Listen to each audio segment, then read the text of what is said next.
Bon, alors c'est inutile que je vous explique le principe, vous connaissez désormais, il y a un certain nombre de vidéos déjà disponibles sur la chaîne. On regarde ensemble quelques nouveautés, on les feuillette histoire de voir de quoi ça parle et aujourd'hui c'est Batman Chronicles qui est à l'honneur. Le volume 1987 tome 2 puisqu'il y avait déjà eu un tome 1. Cette fois-ci il s'agit de la série Detective Comics, c'est la production donc de l'année 1987 qui met en valeur surtout le travail de Mike Barr.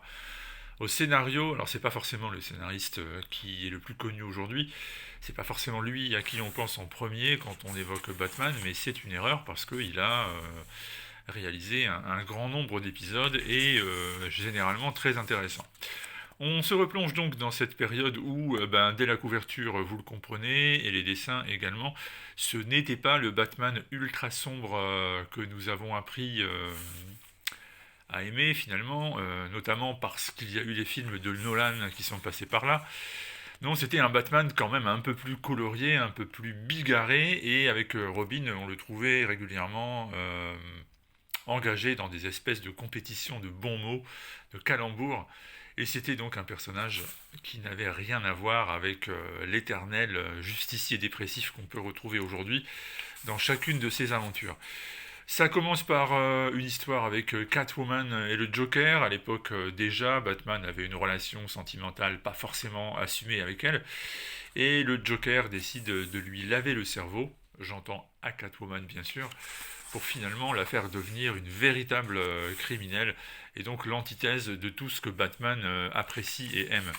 Alors ce sont des épisodes un peu naïfs, évidemment, pour l'époque. Nous n'avons pas en 87 un attachement aussi total à la réalité et à ses aspects les plus glauques. Néanmoins, ce sont aussi des épisodes où il se passe beaucoup de choses. Ça va beaucoup plus vite qu'aujourd'hui, c'est une manière de raconter qui est beaucoup moins décompressée. Et on se retrouve avec des événements importants, comme par exemple une grave blessure pour Robin, qui va être touché par balle, et qui va amener Batman à remettre un peu en question le rapport qu'il a avec le jeune gamin. À l'époque, faut-il le rappeler, Jason Todd.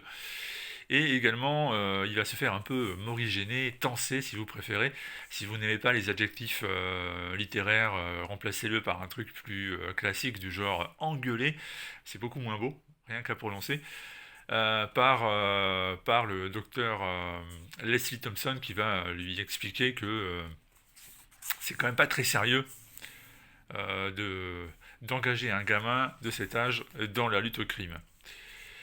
Donc ensuite, tous ces épisodes vont défiler jusqu'à ce que je vais appeler le point fort de l'album, c'est-à-dire Batman Year 2. Alors évidemment, le titre est clair, c'est la suite de Year 1. Dans Year 1, on se concentrait sur le parcours qui mène Bruce Wayne à Batman. Dans Year 2, on va clairement se concentrer sur les premiers pas de Batman en tant que tel. Alors évidemment, au dessin, Alan Davis, vous l'avez peut-être déjà reconnu dans les pages précédentes, le trait est souple, agréable. C'est un artiste qui a cette capacité innée de rendre des planches très belles, très harmonieuses. C'est un plaisir visuel à regarder. Pourtant, à l'époque, il n'était pas super apprécié. Certains faisaient la fine bouche et l'exprimaient même clairement dans le courrier des lecteurs de Batman. Et puis en plus, Alan Davis a des exigences, des choses qu'il n'apprécie pas. Et quand on lui demande de retoucher de très nombreuses planches à cause d'une arme à feu qu'il doit redessiner, eh bien, il claque la porte. Et pour finir Year 2, c'est Todd McFarlane qui est appelé en renfort. Alors, Todd McFarlane en renfort, aujourd'hui, ça serait une nouvelle qui ferait le tour de tous les sites comics. Ce serait quelque chose de très important qui ferait un buzz incroyable. À l'époque, McFarlane était encore un débutant, c'était un artiste en devenir. Il avait déjà ce style et ce trait qui allait faire de lui le génie qu'il est aujourd'hui, mais c'était encore à affiner. Il faut être honnête, hein, parfois on sent que derrière le dynamisme de ces pages, il y a quand même quelques fondamentaux qui sont à reprendre ou à travailler, même si, vous le voyez, le côté imposant, iconique, avec le drapé de la cape de Batman est déjà là pour préfigurer ce que qu'allait devenir par la suite, par exemple, Spawn, sa création la plus célèbre. Bref, McFarlane est présent pour une saga assez particulière, avec un Batman qui utilise même une arme à feu. Alors généralement, c'est pas le cas, hein. On sait que le personnage n'a pas du tout l'habitude d'employer ce type de moyens de défense ou d'agression. Mais là, il récupère l'arme à feu qui a servi à abattre ses parents et il part donc à la recherche de leur assassin et va devoir faire équipe avec la pègre pour arriver à ses fins. Alors d'ailleurs, ne me demandez pas pourquoi vraiment il a besoin de la pègre. Batman, normalement, il est capable de tout faire tout seul, mais là, dans ces 4 épisodes-là, si, c'est comme ça. C'est un peu léger en termes d'excuses, néanmoins, ça permet d'avoir 4 épisodes très rythmés et une aventure qui est marquante et qui est, j'ai envie de dire, forte. Voilà. Dans ce gros volume, vous trouverez aussi un épisode anniversaire pour fêter pour fêter un anniversaire important pour Detective Comics. Et dans ce grand épisode spécial, vous allez retrouver tous les détectives qui ont un jour ou l'autre été présents dans Detective Comics, parce que vous savez qu'à la base, ce n'était pas une revue consacrée à Batman, mais on y trouvait des enquêtes avec d'autres personnages. Et on aura même Sherlock Holmes qui sera présent dans ce numéro anniversaire que je vais vous montrer. Voilà, nous y sommes, je le cherchais. Donc l'anniversaire, les 50 ans de la revue Detective Comics, avec donc Sherlock Holmes, les héritiers du professeur Moriarty, bref, une véritable enquête policière qui est disponible également dans ce volume avec plusieurs parties et chaque partie est illustrée par un dessinateur différent.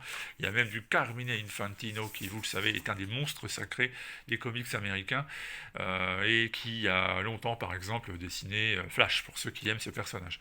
Mon avis est évidemment très positif parce qu'en plus de tout ça, vous avez une partie rédactionnelle qui est très très présente.